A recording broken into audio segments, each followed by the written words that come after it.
បងប្អូនដែលចូលចិត្តញ៉ាំស៊ុបឬក៏សាច់អាំងដោយ admin ណាអាចធ្វើទឹកជ្រលក់ស៊ុបគីនេះម្នាក់1គីឡូទុកបាននិយាយទៅគឺងាយស្រួលមែនតើយើងចង់ញ៉ាំពេលណាយកមកញ៉ាំបានភ្លាមហ្មងរសជាតិបែបរាងជូរផ្អែមហឹរតិចហើយឈ្ងុយខ្លាំងមែនតើហ្មងទឹកជ្រលក់ស៊ុបគីហ្នឹងយើងធ្វើម្ដងគឺទុកបានរាប់ខែបងប្អូនពេលណាដែលយើងចង់ញ៉ាំគឺយកមកញ៉ាំបានភ្លាមហ្មងចំពោះគ្រឿងផ្សំដំបូងដែលយើងត្រូវការគឺខ្ទឹមសបងប្អូនខ្ទឹមសខ្ញុំដាក់ 5-6 កំពឹសបន្ទាប់មកទៀតម្ទេសនេះបងប្អូនដាក់តិចច្រើនតាមចំណង់ចំណូលចិត្តឬក៏អត់ដាក់ហ្មងក៏អត់អីដែរ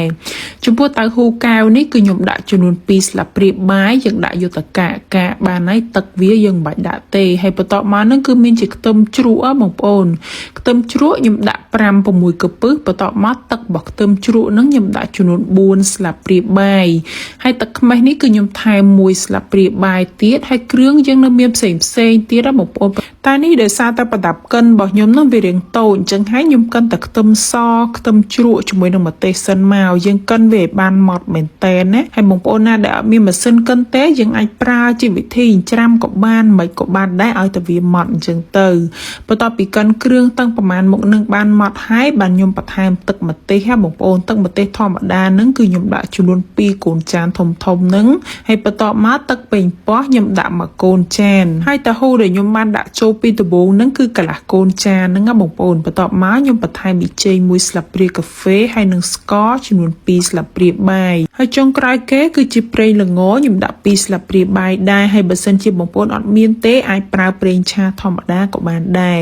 យើងដាក់គ្រឿងទាំងអស់នឹងចូលហើយបងប្អូនកូរច្បល់វាឲ្យសព្វមកឬក៏មិនអញ្ចឹងទេបងប្អូនអាចកិនវាម្ដងទៀតក៏បានដែរហើយបើសិនជាមើលទៅឃើញថាវារាងខាប់អញ្ចឹងយើងអាចបន្ថែមទឹកបានបងប្អូននិយាយទៅទឹកឆៅក៏បានទឹកឆ្អិនក៏បានដែរព្រោះអីទឹកជ្រលក់ស៊ុគីហ្នឹងយើងត្រូវយកវាទៅចម្អិនមកតង់ទៀតបងប្អូនមិនមែនតែប៉ុណ្្នឹងរួចរាល់ទេអញ្ចឹងពេលដែលយើងចាក់ទឹកចូលហ្នឹងបងប្អូនមិនបាច់ភ័យថាទឹកឆៅអីទេហើយមុននឹងយើងចាប់ផ្ដើមចម្អិនទឹកជ្រលក់ស៊ុគីហ្នឹងគឺយើងមកលេងល្ងសឲ្យហើយបងប្អូនល្ងនេះគឺខ្ញុំប្រើចំនួន2ស្លាបព្រាបាយហើយយើងបើកភ្លើងតិចបានហើយបងប្អូន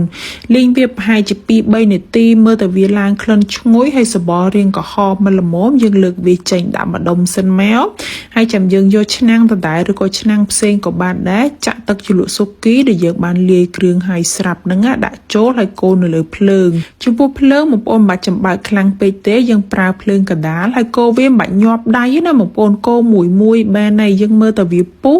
គឺយើងអត់ទាន់លើកដាក់ចុះភ្លាមទេបងប្អូនទុកឲ្យវាពុះ 3-4 នាទីសិនទៅដើម្បីឲ្យរសជាតិរបស់វានឹងកាន់តែដិតឆ្ងាញ់និយាយទៅមិនមែនឃើញវាពុះភ្លាមយើងលើកដាក់ចុះភ្លាមទេណាបងប្អូនបើសិនជាអញ្ចឹងរសជាតិអត់សូវឆ្ងាញ់ហើយឆាប់ខូចទៀត